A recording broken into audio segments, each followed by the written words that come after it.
I don't think anything bothers investigators as much as an unsolved case. And so we were just pounding our heads to the wall. And then the letters started coming. In the murky, placid depths beneath the cool, caressing mire lies 7 sacred virgins entombed side by side.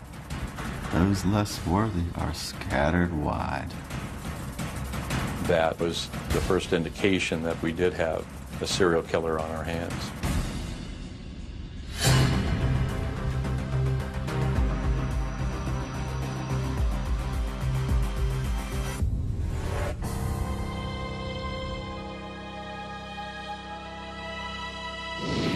It's right around here, somewhere. It's probably the remnants of an old Indian burial ground. In a mountainous ravine high above Colorado Springs, a state trooper follows up on a report by a homeless man. The transient told me that he was up on Rampart Range Road and he found what appeared to be human remains, and it turned out to be a human skull.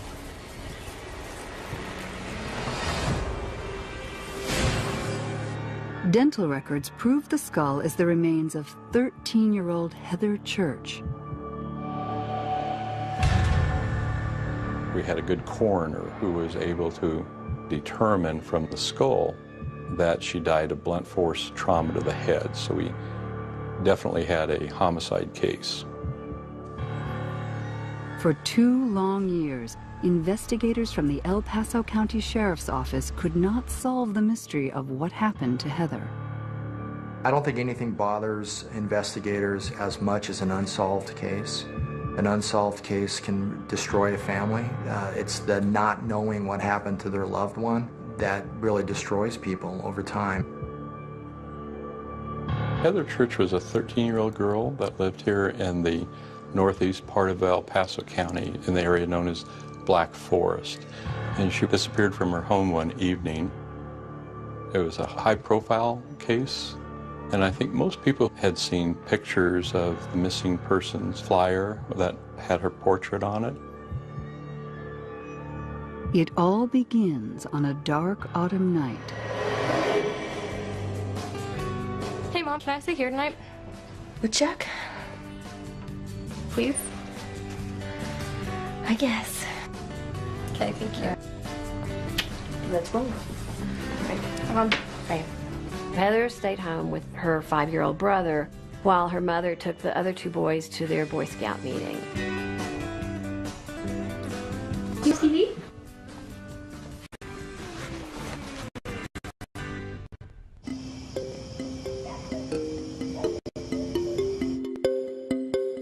Diane called home about 8 o'clock that evening to talk to Heather and see if everything was okay. Hello? Hey, it's me. Hey. What's going on? We're just watching TV. It's really funny. So you good? Yes. Okay, we can be home in like 30 minutes. Okay. Love you. Love you too. Bye. Bye.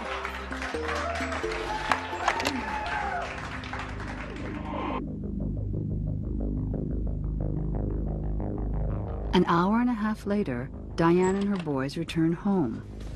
Heather, we're home! All right, listen, 1 show and then we're going to bed. Deal? Yep. All right. We will watch. Her youngest son is sound asleep. When Diane checks on Heather... Heather?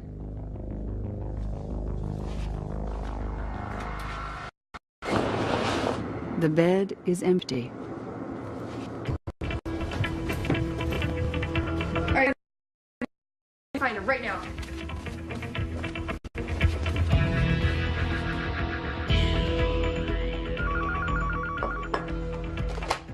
Hello? I got a call about 10 o'clock at night. Diane said, "Have you heard from Heather?"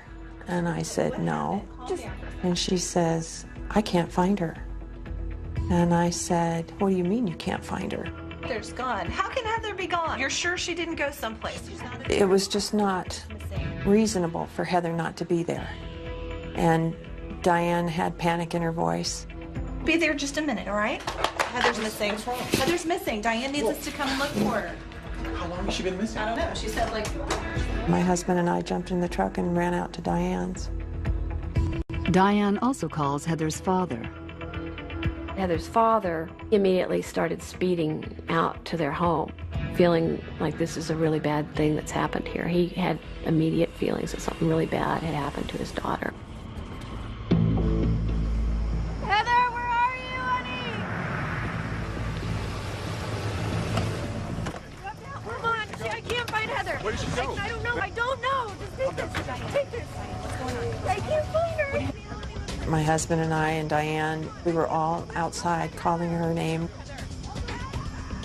We probably drove around for 20 minutes through the fields with our lights on, doing a search around the property. Heather! Heather!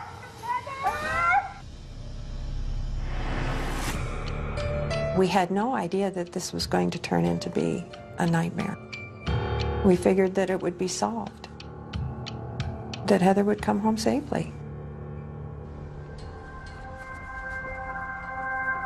Having been a parent, you can't say you know what they're going through, but you can imagine it's worse than anything you could possibly imagine. Diane and Mike Church had 4 children, and Heather Church was their oldest daughter. About a year after they moved to their new house, Diane and Mike separated, and Diane stayed in the house with the 4 children. In the early part of the investigation, there was a lot of speculation that maybe she was a runaway, maybe she was alive someplace. The morning after Heather disappears, the search and rescue teams arrive about dawn, and they fan out across the prairie, and then they also start canvassing the neighborhood.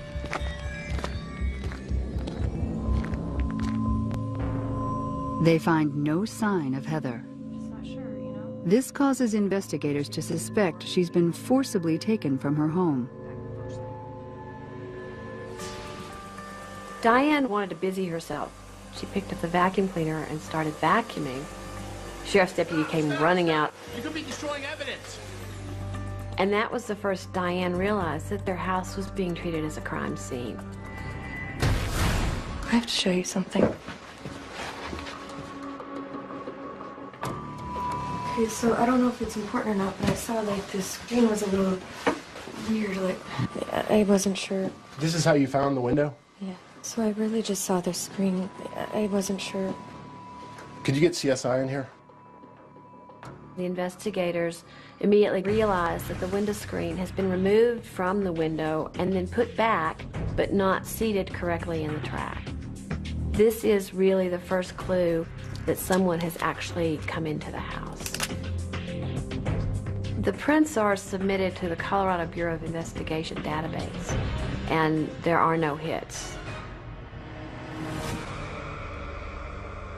The case affected all of us on a personal level. A crime like that had not occurred in this community, where a girl was abducted from the safety of her own home. Heather Church was just a very innocent young girl, a young victim, and it was quite a tragedy at the time. For 2 years, detectives question everyone who's ever known Heather. Heather's disappearance received a lot of publicity, and hundreds of people called with tips, claiming to have seen her at the mall, at a restaurant, on a bus. From the beginning, investigators pursue every lead, but none result in any possible suspect. It became just a part of life that this was ongoing. It was a mystery that needed to be solved.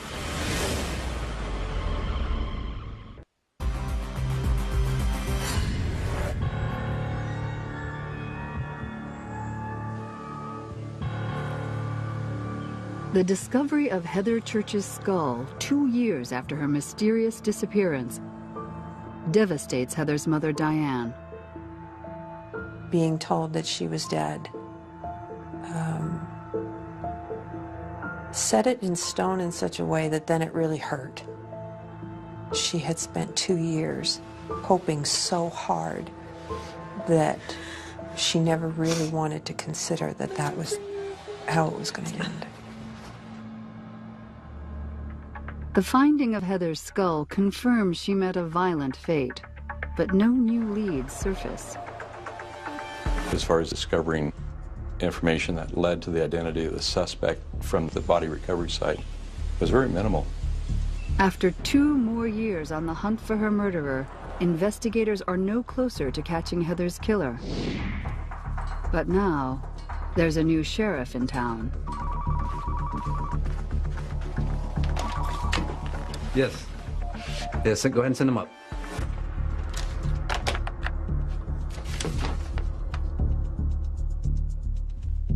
Hey, Lou. Hey, it's good to how see you you been? again. I've been All good. right. How's the family? Good. How about you? Have a seat. I'm really glad that you could come and join me on this case. As the newly elected sheriff, one of my goals was to put together the investigation and the team that would solve the kidnapped murder of Heather Church. And I was very fortunate that I was able to convince my former homicide partner, Lou Smith, to come to the sheriff's office and lead the investigation as my captain of detectives. Lou, I'm going to introduce you to Diane. Diane Lou. Hi, how you doing? I'm Lou Smith. Nice to meet you. Nice to meet you. By the time Heather Church's skull was found, Lou Smith had built quite a reputation regionally and even nationally for his investigative efforts. My biggest concern was, is the suspect still in our community? It was a case that I think all of us wanted to see solved. The one very critical piece of physical evidence was the latent fingerprint.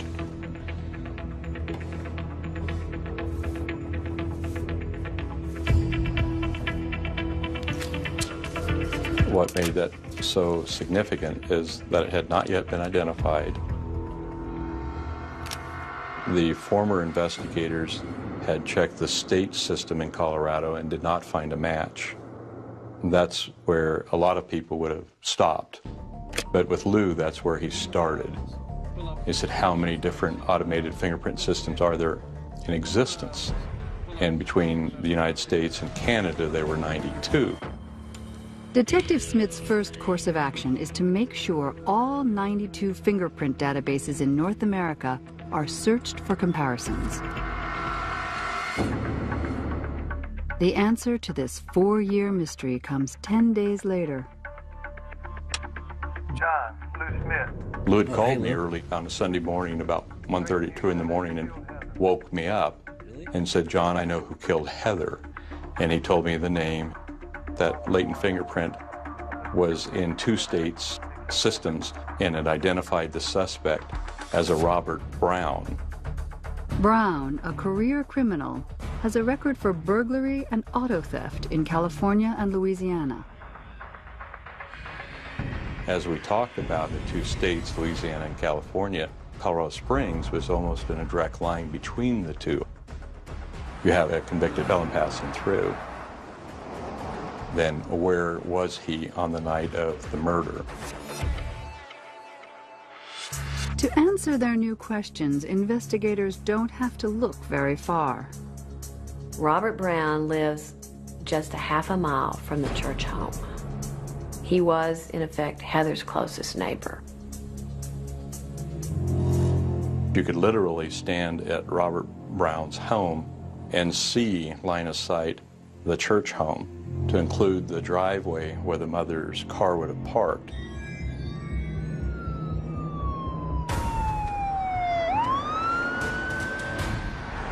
We began to watch the house closely, determine what car he drove, what his patterns were.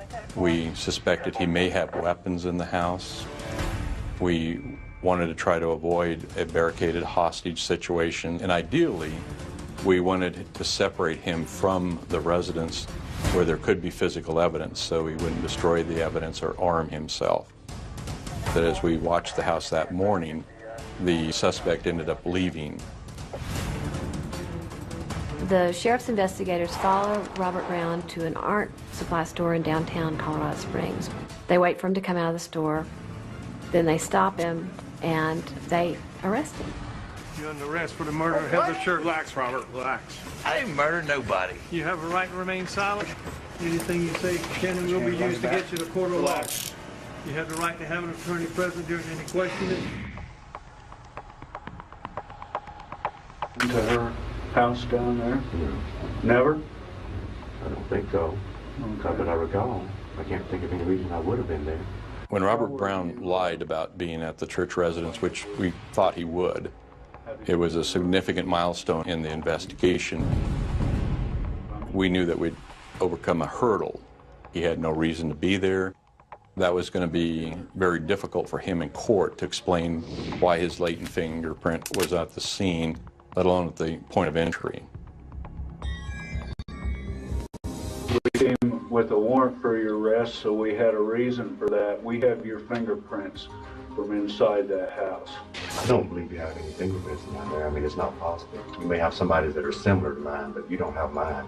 I wish you'd take mine again and compare them. We've compared them several times. We got your fingerprints from the Louisiana State Police.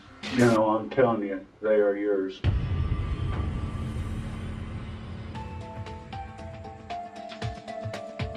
Silver bracelet. Some of it looks real, some looks like costume.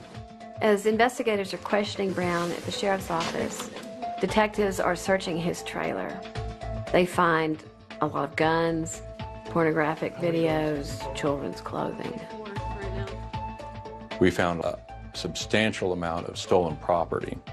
We later found most of it taken from homes in the Black Forest area.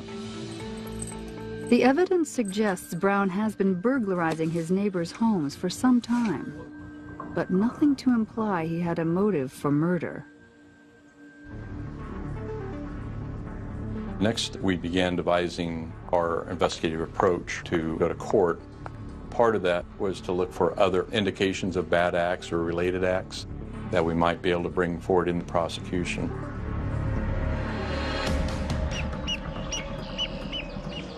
Investigators suspect there is more to Browne than they know. A detective from the El Paso County Sheriff's Office heads to Coshada, Louisiana to dig into his past.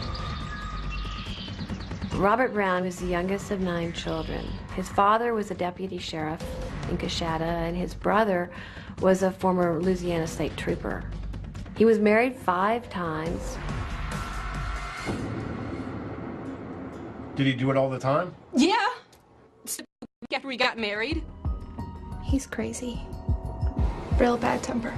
All of his wives were terrified of him, and some after only a short period of time of marriage. Some of those marriages didn't last but a couple of months. One, he put a gun to her head and pulled the trigger.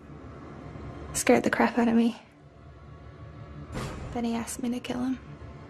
They all described him as not being able to control his temper. He would explode at the least little thing.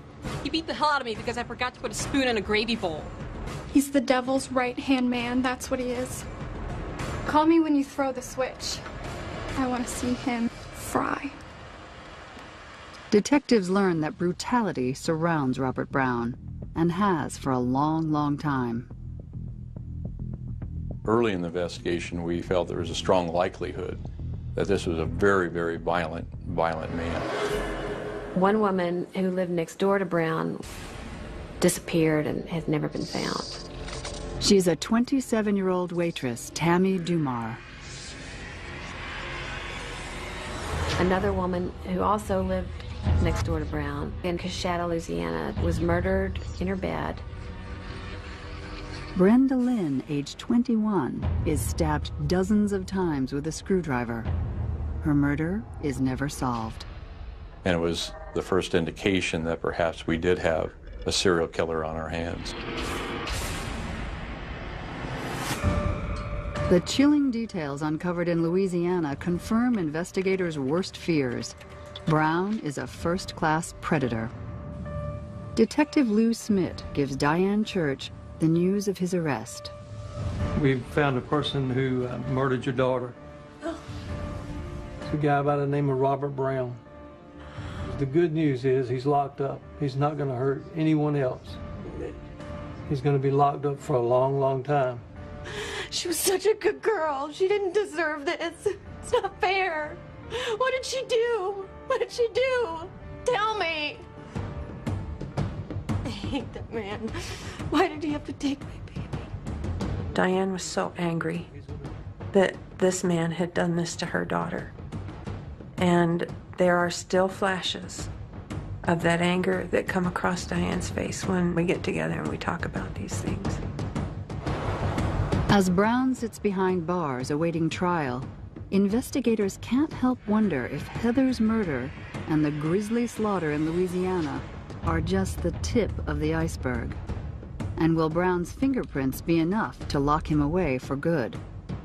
Lou felt certain that he was a serial killer and there were other bodies.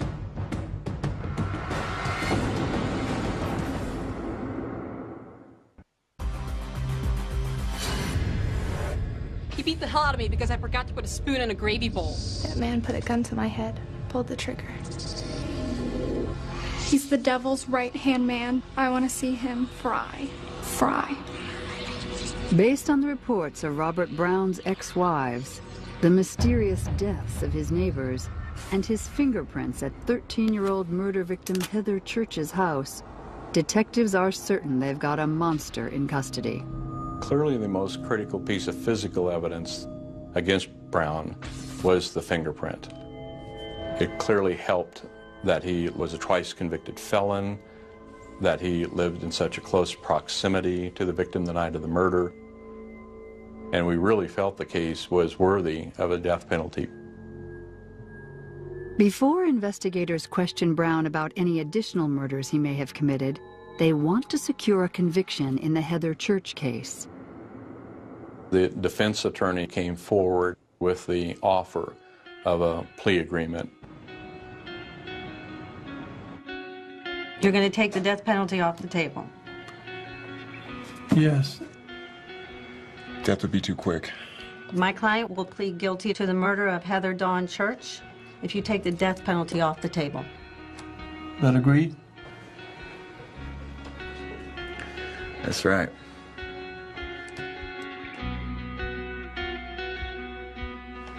I don't believe in the death penalty, but I want him to rot. I want him to pay for what he did to my baby girl. Heather's parents were not in favor of a death penalty. So having that offer in hand with the parents strongly encouraging us to accept it, we decided to do that. Can you make that happen? We will do our best. So we agreed. Thank you. Thank you both. You're welcome. Browne was sentenced to life in prison without the possibility of parole.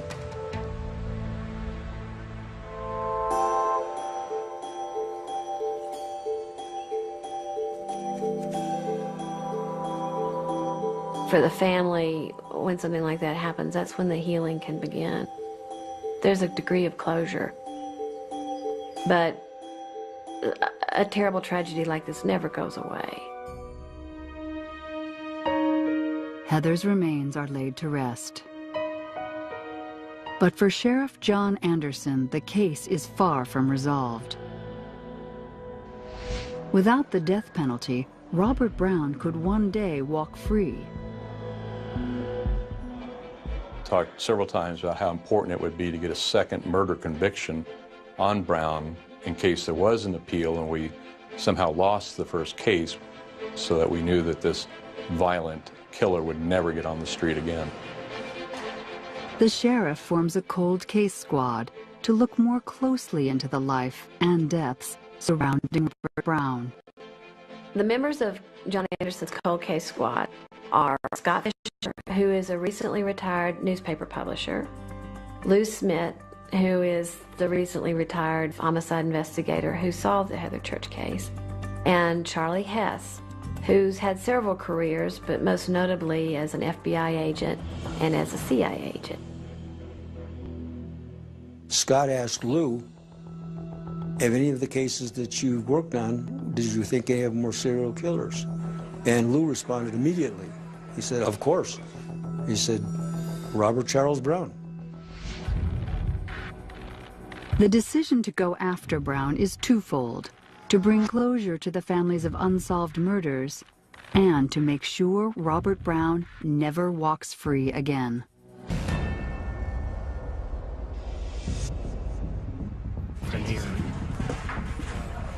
something you think we can work with?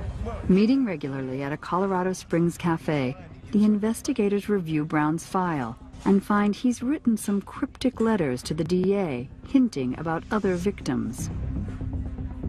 Browne's first letter to the district attorney reads, "To whom it may concern, in the murky, placid depths beneath the cool, caressing mire lies 7 golden opportunities, missed opportunities."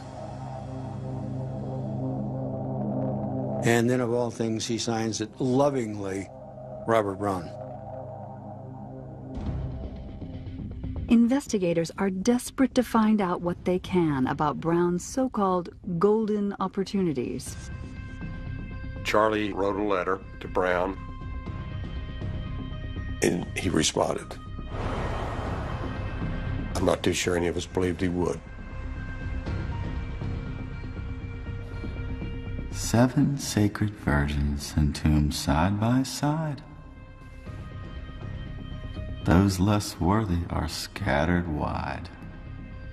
The score is you 1, the other team 48.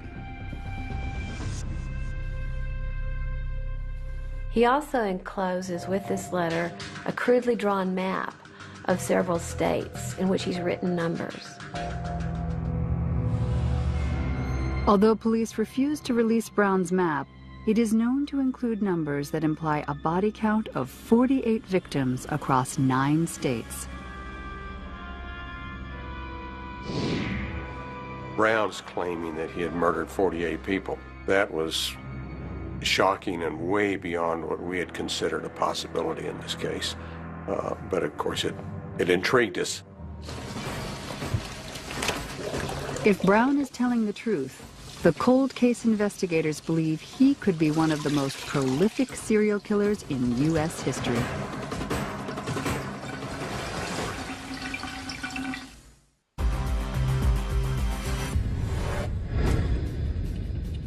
From his jail cell, convicted murderer Robert Browne sends cryptic letters to Colorado's El Paso County District Attorney. In them, he hints at having murdered 4 dozen people. The investigators didn't know whether Browne was just playing with them or whether he really had information to divulge. I need to really get inside his head. When the letters started coming from Browne, it was a period of excitement. Browne writes a letter to cold case investigators inviting them on a hypothetical death tour. In the case of one woman, he says only the name of a town. He says Flatonia, Ice Pick, and Ether. Sure enough, there's been a woman killed and dumped outside of Flatonia.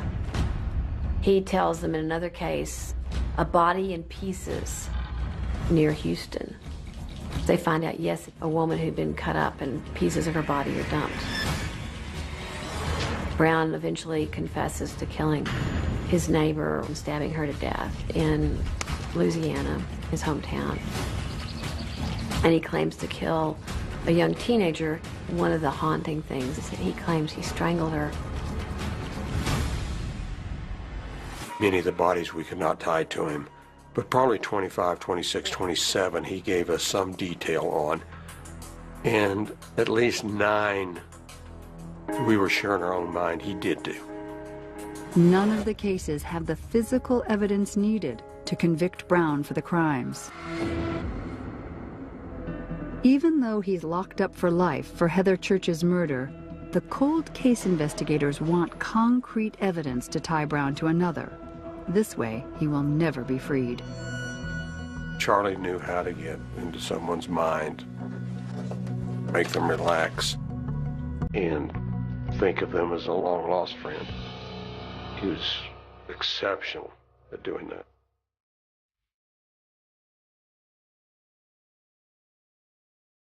They find their opportunity in one of his many enigmatic letters. If you were to drive to the end zone in a white Grand Am, the score could be 9-48. That would complete your home court sphere. Sincerely, Robert Browne. P.S.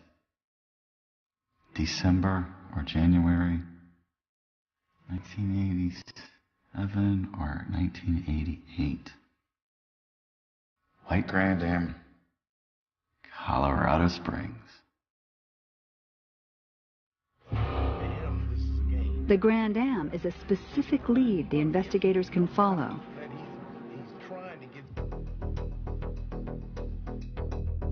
It was a Colorado Springs case, and the city could not produce anything from their files. And so we were just pounding our heads in the wall. He nicknamed the one in Colorado Springs the Grand Am Lady. Scott, Lou, and I were discussing, we need to put this together so we can really identify who the lady is, because Robert never discussed names. Solving an unknown cold case in Colorado Springs involving a so-called Grand Am Lady proves nearly impossible. After Charlie sent what I call a come to Jesus letter to him, saying put up or shut up, we got a response back that Browne said that young soldier's wife is missing. And he added one thing to the bottom. The sanitation department is very efficient. He would, in bits and pieces, release small clues. Charlie Hess is desperate to confront Browne face to face.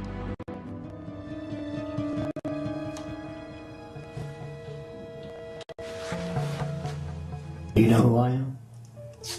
I'm the guy you've been writing to all this time. It's nice to meet you. Usually people come in here aren't worth meeting. You know, a lot of people think I'm kind of crazy for coming in to talking to you, but I think you're pretty interesting. I know what you want. Would you mind if I asked you some questions about some of the things you mentioned in your letters? On this visit, Browne does not answer Charlie's questions.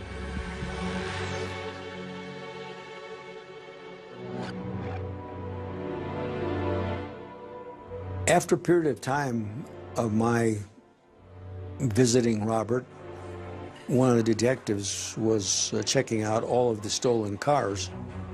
He noticed that one VIN number didn't jive with the normal sequence. If we could figure out about this Grand Am, who it belongs to, it holds the pieces of this puzzle. You got anybody you can call? Or? He's got the VIN. He can call somebody. That VIN's going to come back to something. Yeah. Finally, they tracked it down to the owner in Florida, and they called him, and they said, did you ever have a white Grand Am? He said, yes. He said, was this white Grand Am ever stolen? He said, yes. They said, did you ever have a wife or a girlfriend who went missing? And he began to cry. He said, yes, my wife. I got a victim. We're going to get it. And they knew they had found who they were looking for. With a new murder charge for the slaying of the Grand Am Lady, investigators hope to keep Robert Browne behind bars for keeps. We were very excited about it because it looked to us like this was a murder that no one even knew about.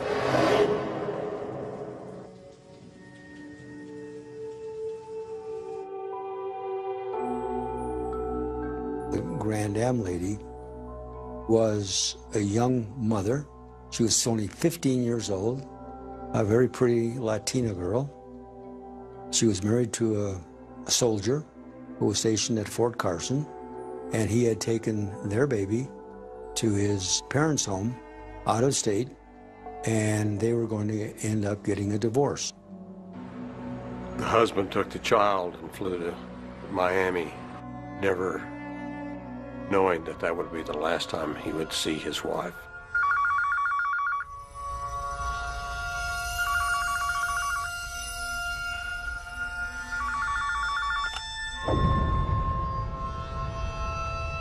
He called her once and was able to speak to her.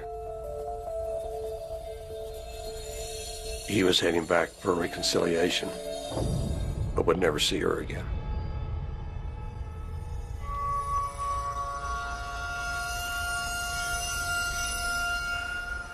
She was supposed to pick him up at the airport and didn't show. When he got back to their apartment,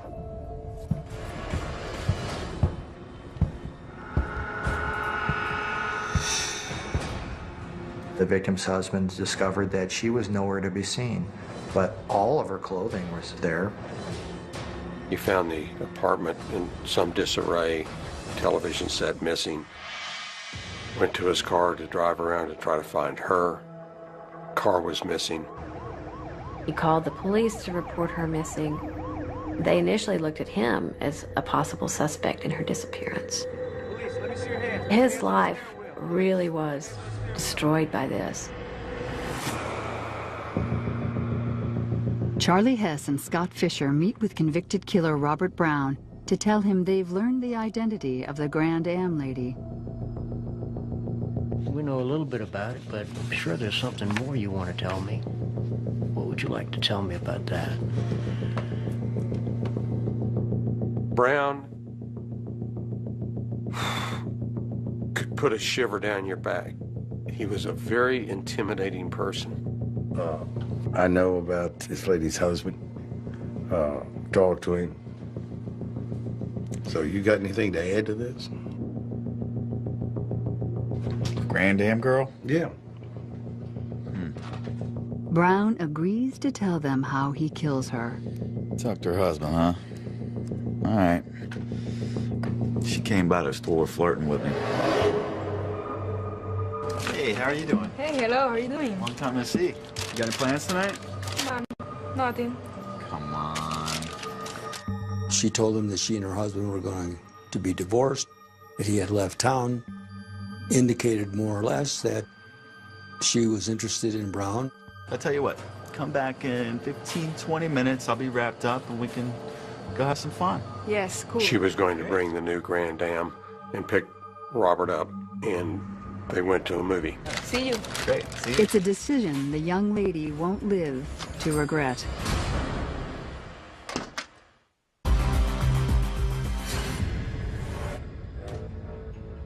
The 1991 murder of Heather Church has put Colorado cold case investigators on the trail of Robert Browne, possibly America's worst serial killer. To prevent Browne from ever getting out of prison, authorities need to nail him for a second murder charge, the slaying of the so-called Grand Am lady. We now have a victim, we have a name, and Charlie is able to finally present to Browne that we pretty much solved the case, with the exception of the missing body. Yeah, I remember. Her husband was out of town from talking to her. So I talked her into going out on a date. We went to see a movie. After the movie, they had a bite to eat. After that, Robert took her to his apartment and they had sex. After some relations, I strangled her.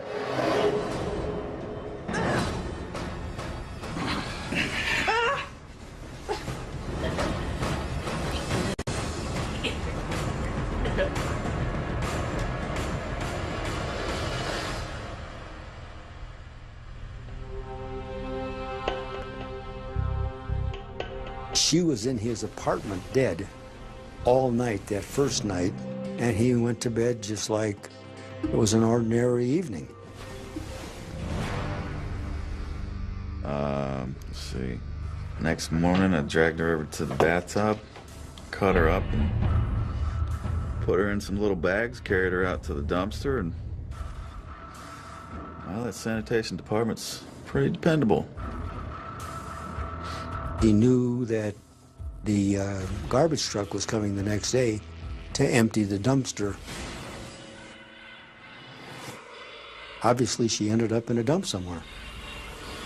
After Robert had killed her, he continued to use that Grand Am for several days himself. I knew when he'd be back, so I drove the car around a couple days. So I parked the car where I knew he'd find it. The husband sees his Grand Am. He goes to the convenience store where Robert Browne is working to use the payphone to call the police to report that he's found his stolen car. It's a Grand Am. It's a white Grand Am. It's right around the corner from the apartment building. Little does he know that the man who murdered his wife is standing behind the counter. Correct. I heard him call you guys all hysterical, talking about he found the car. What else happened after that? That's it.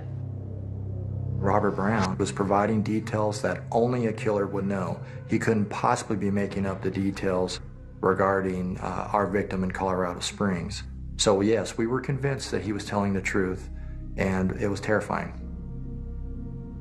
Now investigators have enough to ensure Browne will never get out of prison. When Browne looked Charlie in the eye and said, "Let me out of prison, I'll probably kill somebody within 2 weeks," I think he's still capable of it, and I have no doubt he'd do it.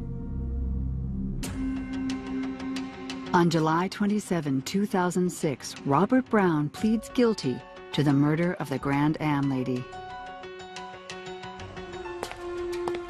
Outside the courthouse, the victim's husband reunites with his daughter. For 18 years, the daughter had believed that her father had murdered her mother. It was a very emotional time because those two made the 4 or 5 years we invested in this case very worthwhile. Browne had done so many evils to so many families that I was just glad that Heather's case could be the last and that he wasn't going to be free anymore. Robert Browne never showed any feelings about the murders he had committed. Is there more that you can tell me about it? He provided, ultimately, information about 22 or 23 murders. And that was before we stopped communications. That's all he would give. Many of the murder cases reported by Robert Browne are still open and under investigation. 7 sacred virgins entombed side by side. Those less worthy are scattered wide.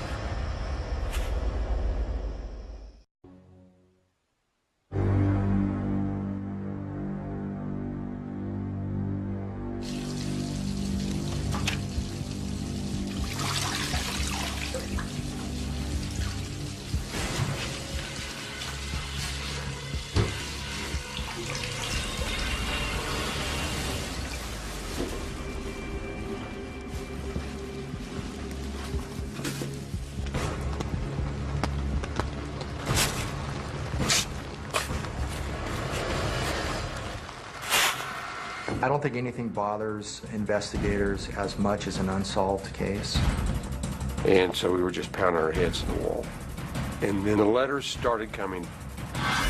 In the murky, placid depths beneath the cool, caressing mire lies 7 sacred virgins entombed side by side. Those less worthy are scattered wide. That was the first indication that we did have a serial killer on our hands.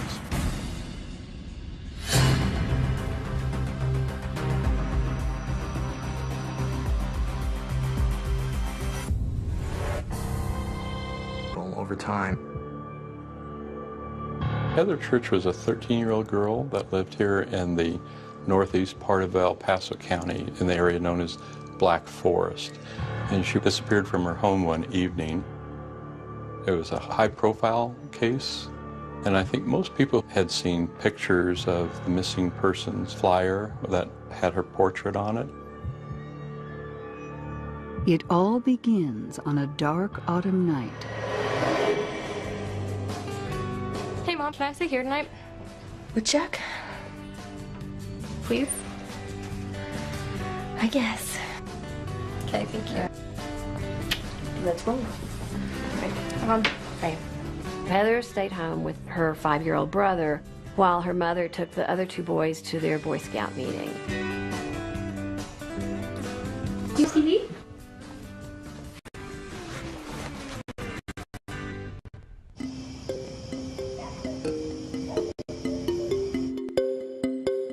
Diane called home about 8 o'clock that evening to talk to Heather and see if everything was okay.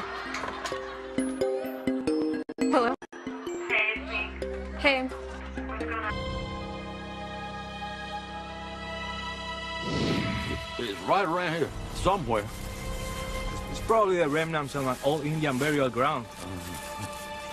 In a mountainous ravine high above Colorado Springs, a state trooper follows up on a report by a homeless man.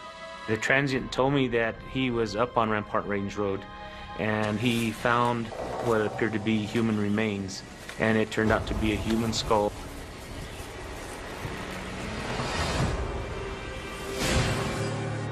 Dental records prove the skull is the remains of 13-year-old Heather Church. We had a good coroner who was able to determine from the skull that she died of blunt force trauma to the head. So we definitely had a homicide case. For 2 long years, investigators from the El Paso County Sheriff's Office could not solve the mystery of what happened to Heather. I don't think anything bothers investigators as much as an unsolved case. An unsolved case can destroy a family. It's the not knowing what happened to their loved one that really destroys people. We're just watching TV. It's really funny. So you good? Yes. Okay, we should be home in like 30 minutes. Okay. Love you. Love you too. Bye. Bye.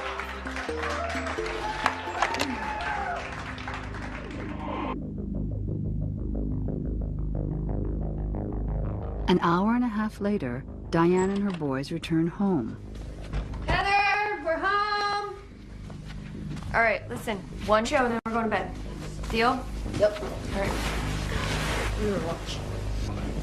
Her youngest son is sound asleep. When Diane checks on Heather... Heather?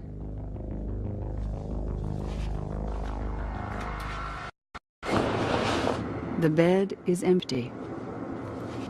All right. Find her right now.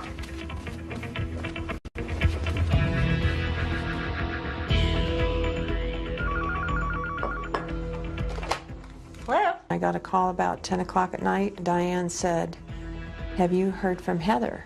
And I said, "No." And she says, "I can't find her." And I said, "What do you mean you can't find her?" Heather's gone. How can Heather be gone? You're sure she didn't go someplace? It was just not reasonable for Heather not to be there. And Diane had panic in her voice. Be there just a minute, all right? Heather's missing. Heather's missing. Diane needs us to come and look for her. How long has she been missing? I don't know. She said like... My husband and I jumped in the truck and ran out to Diane's. Diane also calls Heather's father. Heather's father immediately started speeding out to their home, feeling like this is a really bad thing that's happened here. He had immediate feelings that something really bad had happened to his daughter. Heather, where are you, honey? Come on. I can't find Heather. Where did she go? I don't know. I don't know. Just take this. Take this. What's going on? I can't find her. My husband and I and Diane, we were all outside calling her name. We probably drove around for 20 minutes through the fields with our lights on, doing a search around the property. Hey,